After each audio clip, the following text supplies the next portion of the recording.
I just keep getting reminded why we are so fortunate to have Doug Peterson as our coach. I'll tell you what I mean in just a second here on Locked On Jaguars. You are Locked On Jaguars, your daily Jacksonville Jaguars podcast, part of the Locked On Podcast Network, your team every day.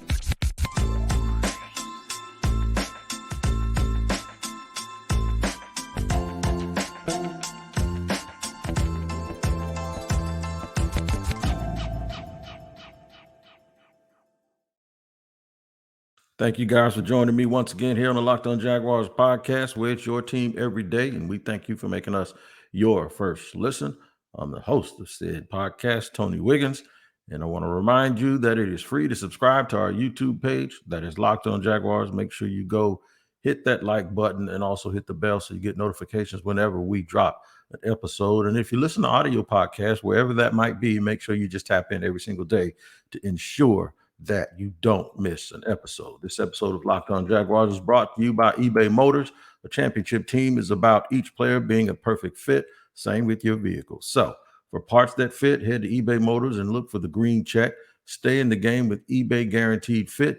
ebaymotors.com. Let's ride. eBay Guaranteed Fit only available to U.S. customers. Eligible items only. Exclusions apply. And a quick shout out also to the everydayers of the Locked On Jaguars podcast. We're glad to have you. You are a why, and if you're not an everyday, you can be. All you got to do is come back every day. All right, so I'm going to get into something real quick, and I'm going to just set it up real quick. So today we're going to talk about Doug Pederson's strong impact that is really as much as you think you appreciate it and you know and you understand the value, sometimes you get little reminders of why this is why this thing is going in the right direction, and he is really the guy that's navigating the ship. And why, in segment 2, Trevor Lawrence is very fortunate to have him. There's some other quarterbacks around the league, some young guys that may not have the type of leadership that Trevor Lawrence has, and Trevor once didn't have that leadership also. And you can see how it makes a difference with the young quarterback. And then some whispers from camp, some things that I heard. I might not tell you where I heard them from, but just by being on the ground, feet on the ground, there's sometimes you get some information, and I'm going to tell you what it is. How about that? All right. So let's get to the top of it. Doug Pederson. I keep marveling at how camp is run. And you got to throw Trent Baalke in here also. How things look different. And I just came to the conclusion that I always loved the fact that Wayne Weaver hired Tom Coughlin, but that was a new situation. So it was all blue sky, nothing negative, nothing to think about from the past. Doug Pederson comes here and there's just like this history of losing. And then there was the recent history of having the worst coach in NFL history as his predecessor. And in a short period of time, without being given the benefit of the doubt of it being a franchise that had just started, an expansion franchise, he has turned the total absolute, he's done a 180. And it's an about face of the likes I've never seen when it comes to culture, when it comes to changing the narrative and the thought process of not just the football team, but the fans, the city, and people around the NFL are taking notice too. This is a very, very good situation. I was going to do this anyway, right? But Tyler Dunn, who does a very, very good job, and he follows the show, he follows me, we talk, go back and forth. Tyler works for golongtd.com. And I know you guys know where I'm going because it's been talked about, where he wrote an article and he talked about, one of the things he talked about was the incident with Dewey Wingard and Urban Meyer, where Dewey, in having a team meeting, referred to Urban as a rookie coach, and Urban got really hot about it. So Tyler, we were going, I was strongly considering bringing him on. It's just that the reason I didn't, it has nothing to do with him. He's great at what he does, is because I had promised you guys I wasn't going to go ad nauseum talking about Urban Meyer anymore, because I beat Urban to death, and rightfully so. But once the stink of him being on this franchise wore off, I didn't want to remind people of it, right? I didn't want to. So the way that I'm going to do it is, I think the real good way to do it, and I think Tyler sort of did this in his piece, is I'm going to talk about the greatness and the goodness of Doug Pederson, to show you how fortunate this franchise is, to show you the depths, exactly where they come from and why I feel this way. I do think Urban was the worst coach ever, but it's just a reminder of the guy that we have now. And do you notice something with all of this, with a new coach coming in, and if any coach had the right to be talked about by the dude that succeeded him, it was Joffrey, Urban, right? But you notice Doug never said anything.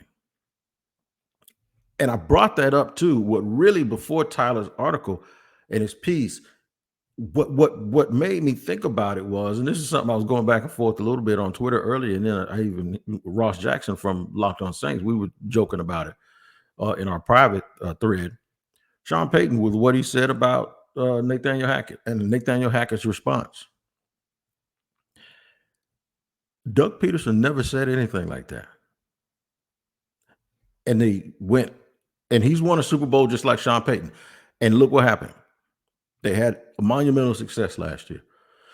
There was no reason to publicly say anything about the dude that had just left. So when Peyton did that, I was like, well, Dougie kind of took over a worse situation, and he didn't say anything. I call him Dougie, like Dougie Fresh, not Dougie like we're buddies.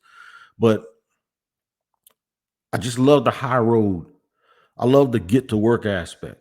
It's not like I think Sean Payton's the worst dude in the world or anything like that. I interacted with him before. I think he's pretty cool. But the thing that what I'm just saying is, there's more than one way to skin a cat, and the way we did it, and I'm not saying skin a cat. I don't want Peter. It's just a figure of speech, all right? There's more than one way to do things. Got to really watch what you say these days. There's more than one way to do things, and I'm just glad our coach did it that way. And I'm going to I go to training camp, and I watch the team, and I watch how they interact. But I still see the accountability, even though there's not this iron fist ruling the team. I see guys taking ownership. And it's almost like something that a buddy of mine told me that stuck with me forever. This was, at some point I was a single parent. I had custody of all three of my kids. And one of my closest friends told me, he says, man, I see your day-to-day work. I said, what do you mean? He says, I see the micromanaging. I see the discipline. I see your work without you going being all over the top about it. And it stuck with me that the byproduct of your investment and the byproduct of the discipline and the things that you put in, you don't have to tell people about it. They'll see it. When I watch the Jaguars in practice, when I watch them interact with each other, when I watch how they accept criticism and how they accept coaching, and how there's competition without being resentment amongst each other, I'm basically saying what my friend said, and that is, I see all of your hard work, Doug. I see your maturity. I see your leadership ability, because it resonates. The players, when Doug Pederson is, when he's not around, they do and say all the right things. It means they have bought in. And I just had this conversation maybe yesterday with someone. I think it was yesterday, with someone that would know, with someone that is cool with somebody that's in that building. And when I say cool, I mean really close. He said that person told them that there's a difference in the buy-in, that there's a difference in guys like wanting to come to work and craving to get better and wanting to do the right things. And that only comes from a place where the coach isn't overly nice. No, because if you don't have discipline, those guys don't act that way. That comes from a place of a guy being in tune, having his finger on the pulse of the franchise. And I really, really do believe, because of that, this is the best hire this organization has ever made, regardless of who owned the team. And y'all should be very, very fortunate, because from what I've seen, this is not going to go off the rails anytime soon. And it's going to be something that you guys can be proud of. And Doug Pederson is responsible for that. So with all the talk about who used to be here, I didn't want to say don't fumble the ball. I wanted to say protect the football. And I didn't want to say how bad Urban was. I just wanted to say how good Doug is, man. Because I think that represents moving forward. So what I'm going to do here is I'm going to get back and I'm going to talk about why that is so, so important. And that would be because of who he's coaching. I'll tell you all about that in just a second here on Locked On Jaguars. But August is here, and you know what that means. The official start of fantasy football drafting month. Get championship ready for your home league by trying out Best Ball on Underdog Fantasy. All you need to do is one live snake draft. No waivers, no trades. Underdog sets your best lineup every single week. Try it with Underdog's Best Ball Mania Tournament. The largest fantasy football contest of all time is back, and even better, with $15 million of total prizes up for grabs, including an absurd $3 million going to the winner. Last year, the winner drafted their team in July, so don't wait around. Visit underdogfantasy.com or find them in the App Store and sign up with the promo code Locked On to get your first deposit doubled up to $100. That's Underdog Fantasy promo code Locked On. Underdog is the easiest place to play fantasy football and the best place for best ball. Underdog, promo code Locked On. All right, now listen. We're sitting here talking about Doug Pederson and his importance to this franchise, and how I probably have said that 4 or 5 times in the last 5 months. But when you look around at some of the things that are being talked about in the media about former coaches, and some of the things about current coaches who talk about former coaches, and then sometimes you look around and you see quarterbacks, whether those quarterbacks are getting what they need, are they being ruined, are they being messed up? Guys that were picked in the same draft as Trevor, or guys like Trey Lance who were picked a draft a year ahead of Trevor Lawrence. Some of them are having their struggles, but Trevor Lawrence is now, according to guys like Ryan Clark and Stephen A. Smith, is expected to take a next step. And I've said the same thing. So shout out to Kendra Middleton too, man. She went at somebody put a bogus list up. They listed like the top 12 quarterbacks in the league, and Trevor wasn't one of them. And she said, whoever did that need to be fired. I ain't trying to fire nobody, but I tell you, I will do this. I tell them they need their head examined, because they're silly if they have 12 quarterbacks and Trevor isn't one of them. But one of the reasons Trevor has the advantage is not only because of his talent, but it's because of who he has leading him right now, and that is Coach Doug Pederson. This is the best thing that could have ever happened for him. So I'm glad the other coach acted like a donkey and didn't give the owner any choice but to get rid of him after one season. Because of that, this team has been able to do what I think by accident was the greatest thing ever, and that is to get Doug Pederson to come here and be the coach for the Jacksonville Jaguars. I really do. I'm thinking that this is like one of the best things ever, and one of the best things that could possibly have happened when this guy got fired and Doug Pederson got hired. It is. It's the greatest thing ever, because now Trevor Lawrence has a true leader. Doesn't have a petulant child, and doesn't have someone who ducks accountability. He has a guy that is a true leader. He has a guy that puts everything on him. He has someone that speaks honestly. He tells you last year Trevor had a play, and members of the media know what I'm talking about. Trevor had a play where he actually did something good, but he went off script. Doug said, yeah, it worked, but I asked him why did he do it. It worked this time. We trust him, but we don't really want him to do that too many more times. We want him to just kind of do what we have.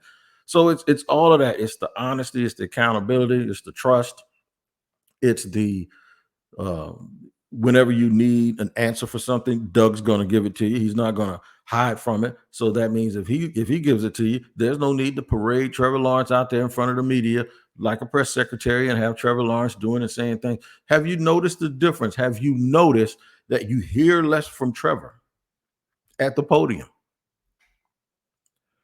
Unless it's just something that needs to be talked about from a quarterback perspective. Have you heard Trevor one time have to explain anything negative? No. What you saw Trevor doing is go to the Waffle House after a game. You saw him shaking his teammates' hands in the tunnel of losses. You saw him celebrating with each other. You saw him, even when he wasn't playing well against the Titans, stay there mentally and lift his teammates up and basically thank them for carrying the team while he was having his issues. You know where that accountability and that maturity comes from? It comes from him, but it also comes from having a coach that allows you to do that kind of stuff. I can't stand people that get in positions of power and want to take all the credit for everything that goes good and then don't want to take any credit for anything that doesn't go well. It doesn't work like that. Ask anybody with kids.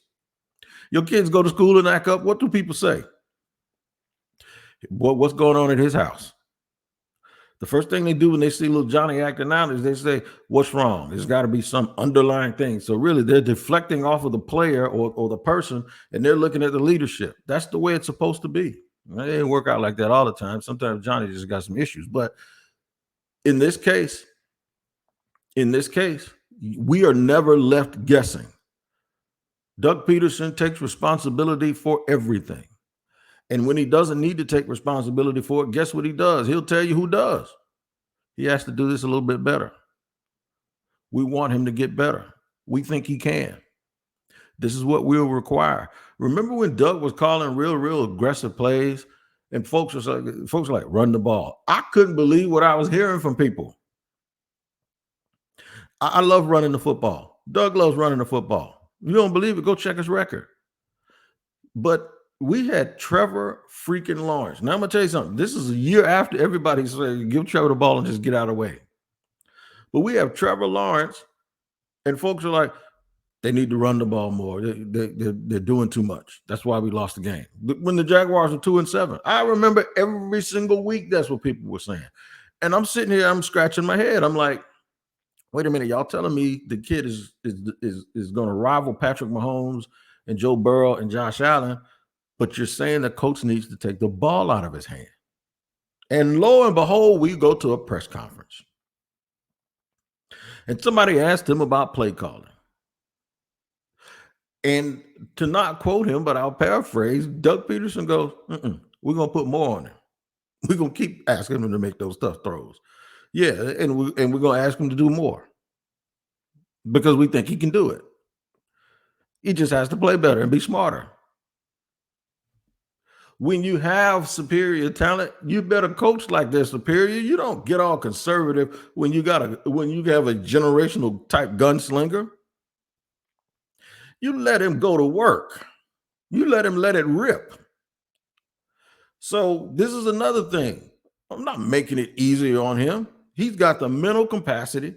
He has it in his heart. He wants to do it. It's in his gut, and he definitely has the arm for it. The hell y'all mean we're going to pipe it down a little bit and take something off his plate? Hell no, we're going to give him more stuff.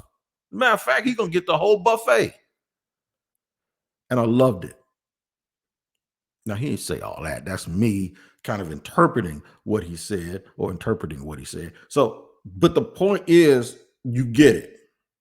He ain't back down. He ain't sitting here acting like he got a quarterback with a little noodle arm. No, he ain't got nobody with limited. Why would he limit somebody who was limitless in their potential? This is why I say he's fortunate, because he put the onus on him. But in putting the onus on him on the field and in the workroom, guess what he did? He took the onus off him in front of this microphone, because this doesn't help you one bit on the football field. Coming out to explain why somebody else is an idiot, some 50-year-old grown man, and coming out here to ease the ears of the fans and to make sure the commoners and the natives were not going to revolt. It's not what that man was supposed to be doing. That young man was supposed to be working out with his teammates, throwing the ball, eating more football than he can digest, and going out there and letting it rip. And that's exactly what they did. They didn't pull more off his plate. They put more on his plate. Yeah, you threw 4 interceptions in the first half of the game against the Chargers, but guess why he knew how to come back from it? It's because they put pressure on him and they told him, we're going to give you more. We're going to give you more, and you got to do better. That's why he was able to come back in that game. And that's why people think from year 3 to year 4, from year 2 to year 3, he's going to make this incredible jump. From 3 to year 4, he's going to get paid. I'm going to tell you some whispers from camp, I'm going to give you some behind the scenes nuggets, but I'm going to give them to you without actually telling you who said it, because I didn't ask him. I didn't get permission from him to say it. But I will tell you, at least I'll tell you that I didn't come up with this stuff, but it's stuff that I think fans would love to hear. I'll tell you that in just a second here on Locked On Jaguars.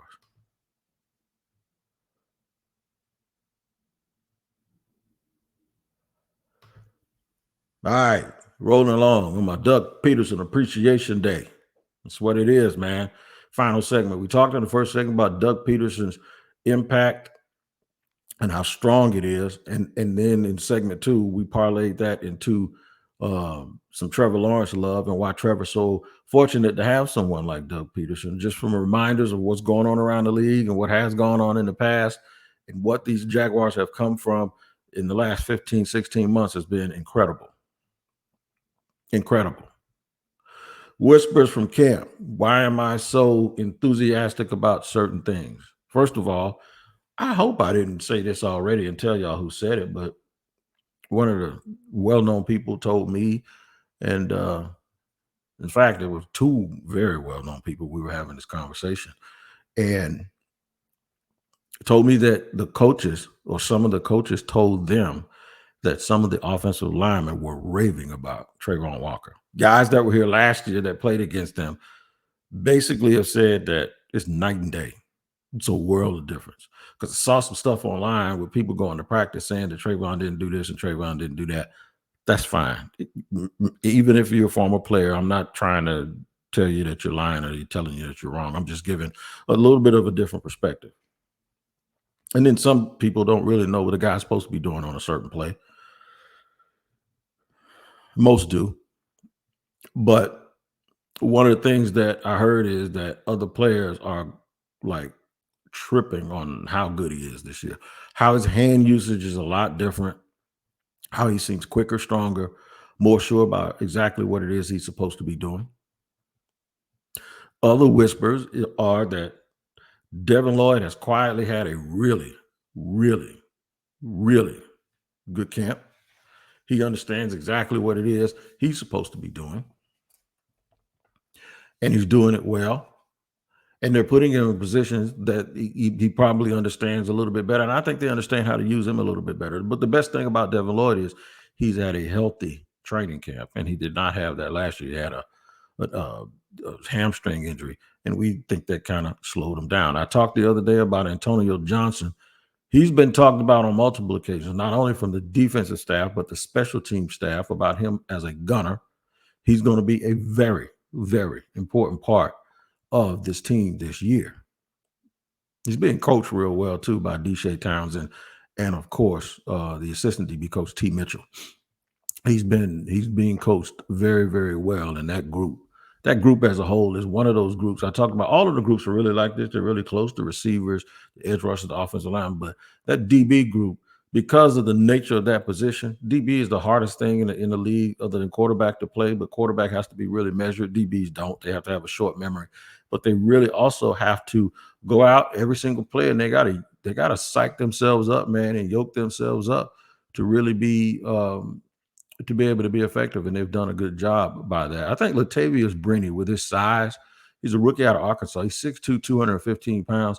I think he's someone that's also been mentioned on special teams, and I like the way he looks. And I know that's not really a part of the overall process of trying to figure out who's going to make the team, but he makes your team look different. He's one of those dudes you want to get off the plane first when you're talking about all of the DBs. So Eric Hallett from Pittsburgh, and I can reach out to my boy Chris Carter from Locked On Steelers, and he also covers the Pitt Panthers, and he can give me all of the stuff. But Hallett has been at corner. He's been very good. 5'11", 190. That might be the guy we've been wondering about, who's going to play that nickel, who's going to play that slot, and who's going to guard wide receivers. That might be him.